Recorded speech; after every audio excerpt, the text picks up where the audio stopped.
Well, hello, that's me again. Today is July 20th. It is Sunday, so I decided to give you a little bit of heads up, so to speak, on this mixed bag of the situation around the world. And I want to start with something which you heard it from me before, but I will be today commenting for the first time on the intelligence services of the Western world, and obviously it will be based, as always, on people who are actual intel professionals from the West, and of course on the publications and media which are real media and do actual investigative journalism and have morality and integrity to develop some very serious news. However, we will start with these photos, and it's you have to understand what it is. I will comment on that.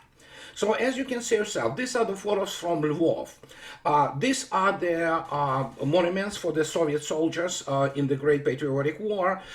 They were removed by the orders of the mayor of Lvov, and then he did this.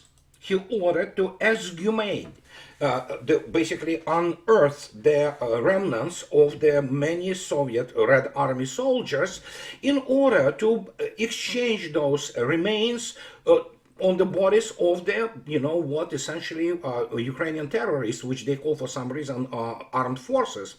And this tells you actually the level of evil and the level of the I guess they were trained by NATO. It's not surprising. That's what NATO is. And as the result, Maria Zakharova had to come out and comment on this, and she was pretty much, stating the way it is. It's below evil. It's something which is, as she said, Soviet soldiers' graves dug up in Ukraine, desecrating their own ancestors. And the question mark here is not accidental. Red Army soldiers are not ancestors for the Western Ukrainians. They're heroes. They're, points or some objects of the adoration are Bandera, Shukhevich, all kinds of the SS people, and NATO. And in this case, it's normal for them. Can you judge the evil, and apply moral standards to that? No, you can't. So you cannot apply those moral standards to those people there, because there's no morality. It is the Nazi, essentially, high, which they got also based on the financing by the United States and NATO in general for many decades. And here's the result. I don't know how else to approach this, but don't worry, at some point of time Germany will do the same. So, and not only Germany, and very many, Poland probably will do the same too, So it's normal for NATO, it's normal for the combined West today, which completely lost any kind of integrity, morality, honor, and, even humanity. So this is normal what is happening there, and as the result, we can kind of get a little bit of the insight onto this is here. It's the dynamics of the exchange of the dead bodies of the servicemen of Russian armed forces and of Ukraine. As you can see yourself, if you look at the dynamics, which I assume there was very little real exchange going on in throughout 2023-2024, because most of it on Ukrainian side has been done for the PR effect. But at some point of time, when you look attentively at what is going on here, you can see yourself, and you see yourself, 45 bodies for 757, so it's in red, obviously, Russian bodies of Russian servicemen. You have 34 bodies for 909, you have 19 bodies for 1,000, it's the latest. And the latest exchange, which took place on 17th of July 2025, created a sort of outrage in Ukraine, because first, obviously, when you exchange those things, even Ukrainian journalists, many of whom are just nothing more than, war criminals and sympathizers of the terrorist regime of Zelensky, they noted that, oh, this is absolutely atrocious. We cannot be this way. Oh, yes, it can be. Basically, the kill ratios which exist today across the line of the combat contact in Ukraine, they are terrifying. And that is why they, well, you saw yourself many times. I posted this and commented on this. All this draft, so to speak, recruitment in Ukraine is actually nothing more than kidnapping. They simply are running out of people. But when you consider the character of those people, like Mr. Zelensky, his regime, the Western Ukrainian Nazi formations, some Eastern Ukrainian Nazi formations, these are the people who are, well, yeah, that's who they were. They cooperated with Adolf Hitler and his thugs, and guess what? They are proud of it. So is actually, well, for example, CIA. But we'll touch upon this a little bit later here in the video. But this is what is happening. This is evil in pure form, total distilled, so this is it is. This is what it is. And so, however, it's not only there which is happening, and well, what can I say? I can give you now a little bit of the insight into the mind of those people. For example, here we have one of the Norwegian publication, and that's fine. Listen, I'm here not to defend necessarily a Russian point of view on war, albeit, of course, I am keenly aware of it. I know it much better than anybody in the Western world, including those people who try to play this morality. Here's the Stegan from Norway, and this is the article which I believe came out yesterday, today, by European standards.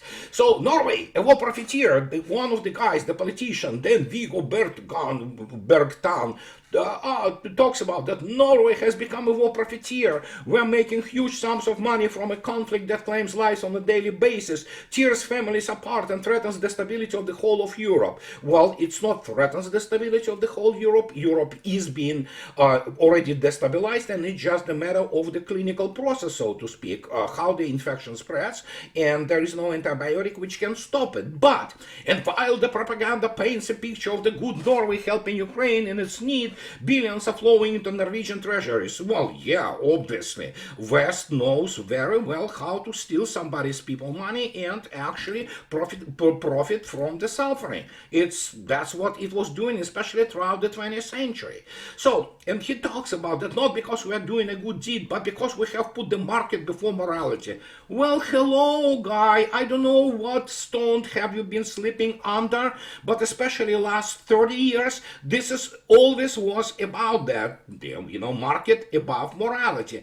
And so, you know what, the guy himself is some kind of whatever, diplomat, intel, military, who worked for United Nations, which actually explains his rather vague understanding of the clearer lines. And so he talks here that, he tries to pretend that he has morality. It's a really funny morality. I also know that war brings with its massive human rights violation, not only from authoritarian regime, but also from our so-called allies. And he talks about, in Ukraine, opposition has been silenced, parties banned, and freedom of the press restricted. In Russia, peace activists have been punished and people imprisoned for their speeches. So the guy, as usual, for any kind of Westerner, especially the guy from some Scandinavian country, they are clueless there, primarily, most of them anyway. So he equates Ukraine to Russia, and I don't know, so this is pathetic attempt, at least to say something about that. Well, Ukraine has a terrorist regime supported by NATO, NATO countries, and Norway included. So, and that just tells you how confused those people are, how they do not have any kind of real strong reference points and to orient themselves in terms of the human integrity and morality. So, and that's what he says. Now, however, we have another guy. Good Lord, look at this. Yeah, so this German general, Mr. Freuding, he became the Inspector General, which is the remote equivalent of the Chief of the General Staff of the Bundeswehr, which itself is the remote equivalent of any real army. So he talks about the German general, Mr. Freuding, talks about that, that Ukraine have to strike Russian airfields. He also actually urges NATO to do the same. And he talks about that you can also indirectly affect the offensive potential of Russian strike forces before they are deployed. Freuding said, use long-range air warfare assets to strike aircraft and airfields before they are used. Also target weapons production facilities. Yeah, this is what you do during the war. But obviously Mr. Freuding and Maria Zakharova, forget about Mr. Medvedev. Maria Zakharova already stated, so if Germany also wants to basically aid at this state, well, then Berlin hasn't been destroyed for a long time now. Maybe the time will come and that will be it, including Mr. Freuding and his ilk. And so, but look at him. You can see yourself there, face of intellectual and the guy who understands warfare, especially when he produces those platitudes about striking airfields. And so when you look at this guy, he has issues with mathematics. He doesn't understand what modern army is, or for that matter, what modern warfare is, as it is the case for pretty much most Pentagon generals and very many Pentagon, middle-level officers. They have no clue. They are incompetent. And just to demonstrate to you that his attempts to throw 2,000 drones at Russia, which of course met with this reaction by Russians. And so just to give you an example, we look today at the losses. Losses continue to mount. It's actually yesterday's data. And as you can see yourself, we are looking at already by very conservative Russian estimates, Russian Defense Ministry, soon 1.3 million probably killed. So if you take a look attentively at the dynamics, we're going to be looking at least 1.5 million KIAs, so alone. So, but look at this. Why Freuding is funny. Look at it. 349 drones they threw yesterday at Russia. Yeah, there was obviously drone danger. For example, there's some airports, including in Moscow, they paused their operation, but most overwhelming majority of those drones, 99.9 whatever percent, is being shot down. Some of them, yeah, because they have, fragments falling on the ground, they sometimes hurt people. Couple, three sometimes get through. And, mostly they hit actually the civilian infrastructure, apartment blocks, things of this nature. And even people died. One woman was killed yesterday in Russia due to the drone attack. Couple of people have been, couple or more, I don't remember, not very many, but some were injured, wounded. So if Mr. Freuding doesn't understand what extrapolation is or what proportions are, he needs to go back to whatever their, school they have in Germany and get some basic arithmetic things, I'm not talking about algebra, I'm not talking about calculus. He has to understand. If he thinks that 2,000 drones will make that much of a difference, he definitely didn't study the Russian air defense system and the way Russians use all kinds of means and effectively, including using the shooting down all those drones by means of the, for example, combat helicopters like Mi-28 and Ka-52. There are videos of this and you can see it, and that's pretty much very effective. So if he thinks that he can attack Russian airfields, well, they have this mythology, as always, this BS or the Kool-Aid which they drank from the Zelensky regime, that, remember this operation spider web or whatever, they allegedly blew up like 100,000 Russian strategic bombers. Turned out to be that only one was damaged, actually, burned. The rest of it were okay. So, and even that was not because of the drones launched from anywhere from the European side of the affair, so to speak, but they were the operation primarily by the sabotage forces, which have been launching those things from the inside Russia. And that's the whole thing, the whole other can of worms to speak about, but it has nothing to do with the actual military potential. It has everything to do with the diversionary, sabotage, and terrorist operations, and this is what the West only good at. And in contrast with that, obviously, I already spoke about this, Wall Street Journal basically gives their well, how to put it, really not good assessment of the US Patriots. Well, US Patriot is not struggling against Russian new weaponry, as they say. Moscow has rolled out new missiles, which are more maneuverable and capable of avoiding radar, the report claims. Well, Patriots were struggling all the time from the get-go. They struggled even against the slow drones by Houthis, especially when they were trying to defend Aramco oil fields and processing facilities in Saudi Arabia. It's just not a good complex, period. And they are struggling now to, you know what, portray it that still Europeans have to buy it, to the point that actually French said, no, we have SMPT, you know, which is probably better. Well, it might be better. It's Aster 30 missile family. They're decent missiles, but again, they can't do nothing against really Iskanders, despite the fact that they obviously are lying outright that they can shoot down Iskanders. No, they can't. And especially when the salvos are constructed such way that by the time anything arrives, and let alone Kinjal or Zircon, which are hypersonic weapons, they simply fail. They don't even see them, and by the time they arrive at the terminal, that's it. They better run. And same goes for any of the European production air defense complex. They suck. They have been created against the people who have, you know, ancient, you know, circa American Civil War cruise missiles and things of this nature. For serious force, they are not. And as a result, we have all those bunch of morons, you know, pretending that they can do something about it. So much so that and I'm sorry to say this, moron in chief, we have to go to the guy and, oh, good Lord, look what they report. And this is, oh, good Lord, Washington Post.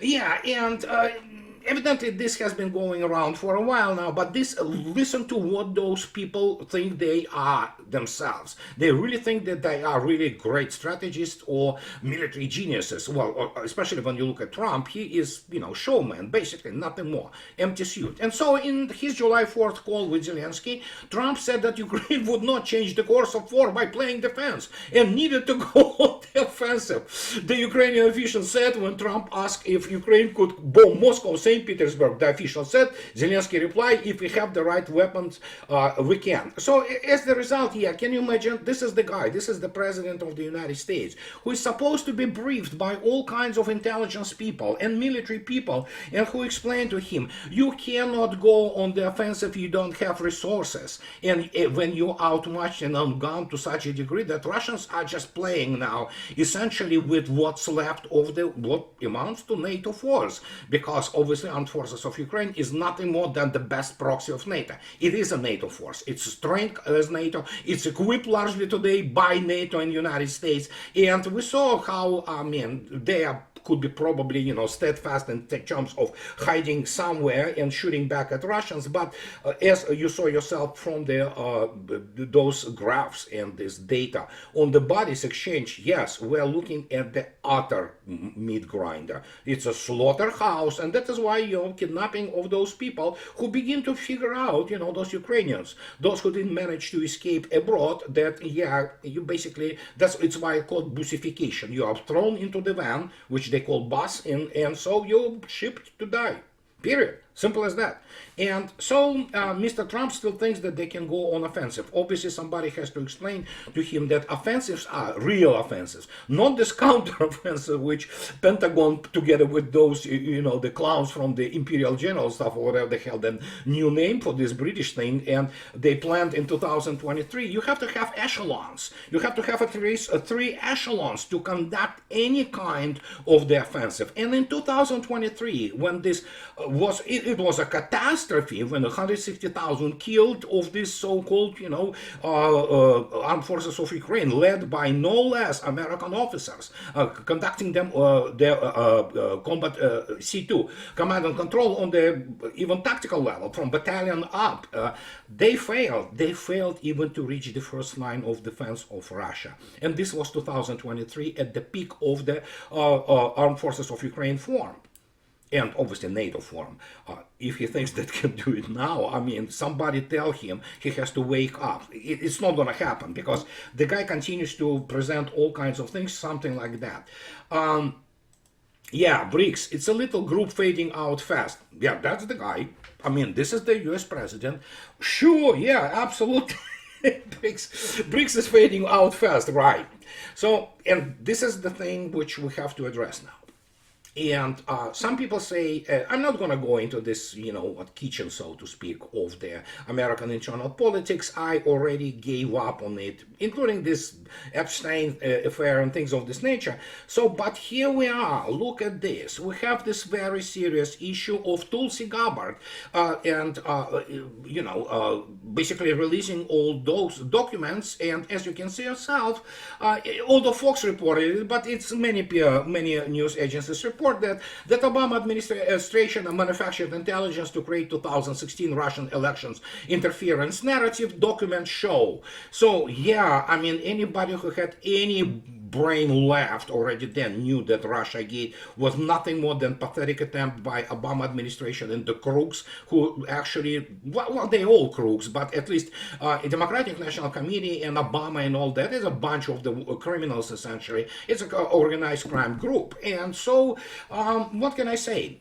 So Larry Johnson, and I defer to Larry here because Larry is the former CIA and he's an intelligence professional who spent quite a few years in the system, so he knows what he's talking about. So Larry writes about this yesterday, that the CIA initiated an intelligence and terrorist war on Russia based on a lie. Yeah, not the first time, isn't it? So, but the question is obviously is the nature CIA, and when Mr. Burns, he's not very bright fellow, honestly. I didn't see bright fellows coming out of CIA, acting CIA in a while, basically. Primarily all kinds of the political operatives, not good at anything, not good at collecting information, let alone producing serious forecasts. They are not good, okay? And so Larry writes about actually one of the publications in the Foreign Affairs, which is the rag of the Council for Foreign Affairs, bunch of the cretins with all the soft degrees and who are absolutely confused and lost in the world around them. And so he talks about Weiner credits Sylvester, the guy who produced, stealing Russia's war plans for Ukraine, but completely ignores when Larry discusses this article, the role of CIA played in provoking Russia invasion of Ukraine. The entire narrative surrounding Sylvester's action is constructed around the premise that Russia is a bad, evil actor and that its actions have nothing to do with Western provocation, especially the expansion of NATO to the east. Causality is not a strong point of anybody in Washington, D.C. and U.S. Ivy League humanities departments. They are really not good as in time to get a cause and effect. And this is 1984 in a full-blown, operation, so to speak. And yeah, even those PhDs in anything, they still cannot put together, they cannot understand the cause and effect. So people who do. And so Larry talks about, and he quotes this. The next highlight from Venus' piece, this article on the Foreign Affairs, provides an excellent example of the CIA's bias and ignorance when it comes to Russia. And he talks about that in the summer of 2017, Sylvester received new marching orders from Thomas Rakusan. And here it comes. The new chief of the clandestine service whose identity remained a state secret until after his retirement. Rakusan had spied on Russia since before the end of the Cold War. Operating through the Central and Eastern Europe, his hatred of the Russians was bred in the bone. His parents were Czech. He was 9 years old when Soviet troops crushed the Prague Spring uprising in 1968. Rakusan saw Russian President Vladimir Putin's subversion of the presidential elections on Trump's behalf as the espionage equivalent of 9/11. In retaliation, he aimed to penetrate the Kremlin, among the greatest aspirations of the CIA since its foundation and a goal never achieved. So there you go. I think, you remember, I talk about Rebecca Kotler and so-called those Russian experts which operate, including on the intelligence circuit in the United States.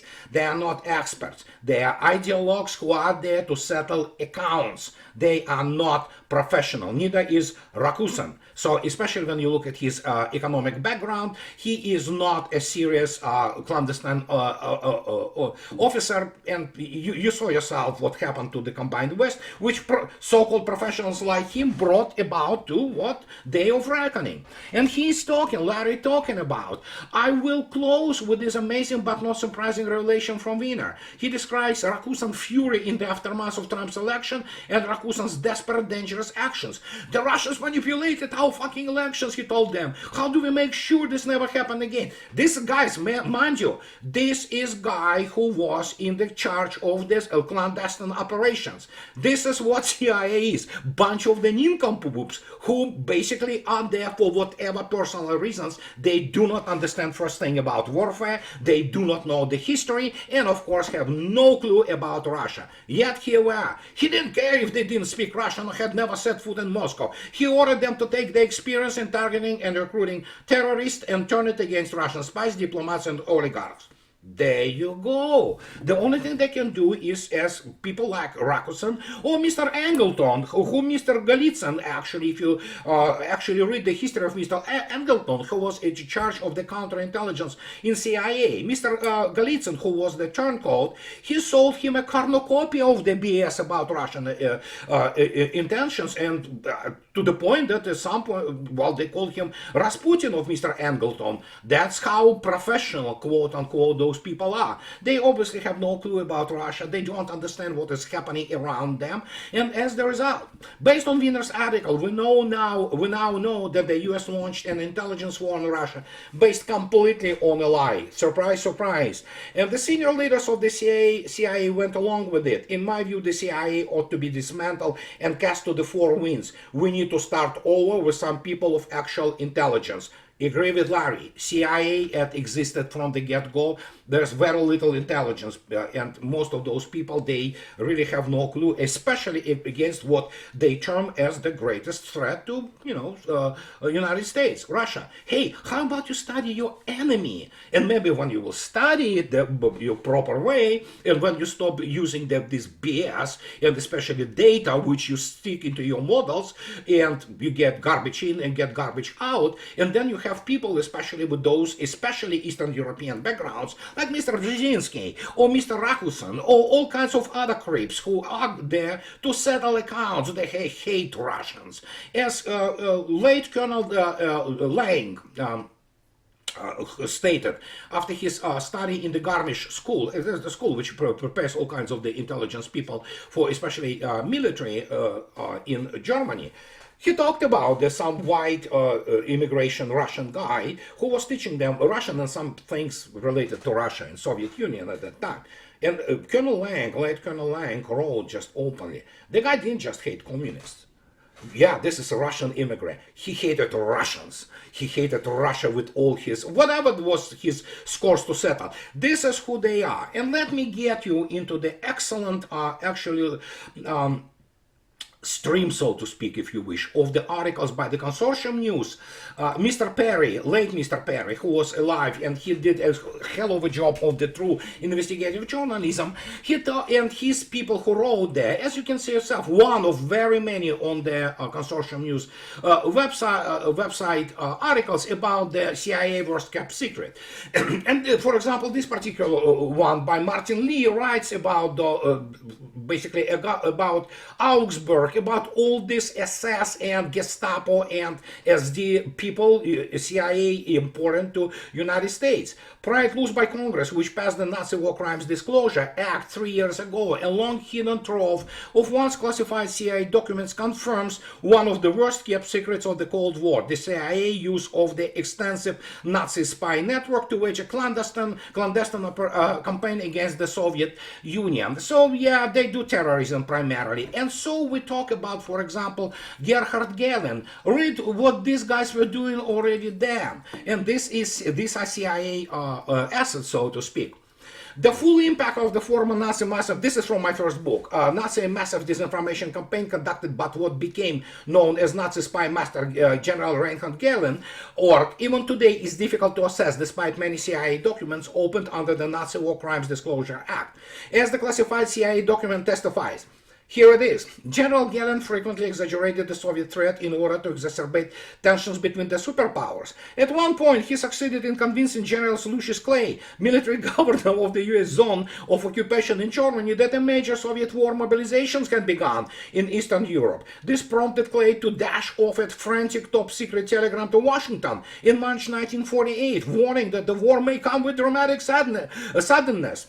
Gehlen's disinformation strategy was based on a simple premise. The colder the Cold War got, the more political space for Hitler's heirs to maneuver. The orc could only flourish under the Cold War conditions. As an institution, it was therefore committed to perpetuating the Soviet-American conflict. And so, guess what? This is what we have today. This is exactly what is happening today. It continues to happen. So basically, they first United States imports all this German, Nazi trash. Do not forget who wrote also the history for the U.S. Army, working as their cadre people in the U.S. Army history department.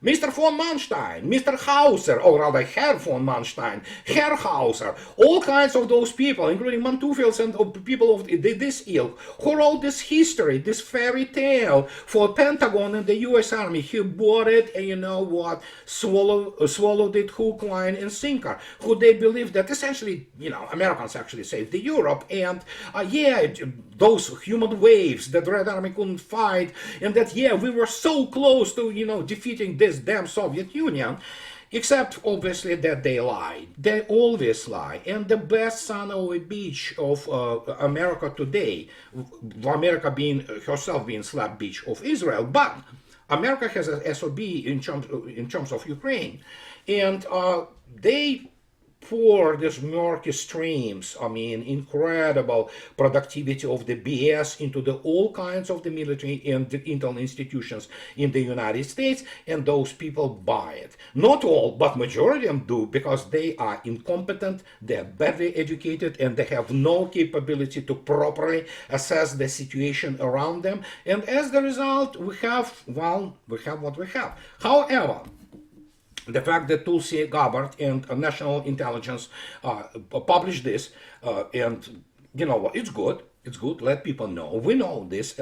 Many people believe that Trump wants to shift focus by doing this, which we already knew anyway. So from this Epstein disaster which they created, yes, but it has nothing to do with controlling the Democrats. It's essentially about to shift focus from MAGA, which is now in total rage, basically mode against what is happening to their country, and it's my country too. I can see what is happening. It's the United States we used to know is no more, and what is happening right now is basically this high treason, not just state treason by, let's say, Obama administration and Hillary Clinton, which we knew that's who they are. That's who Biden creeps are. No, we knew this all along. It's the fact that Mr. Trump betrayed his base, which many of them sincerely believe that he can turn things around. He can't. He is a hot air balloon, and he is actually covered.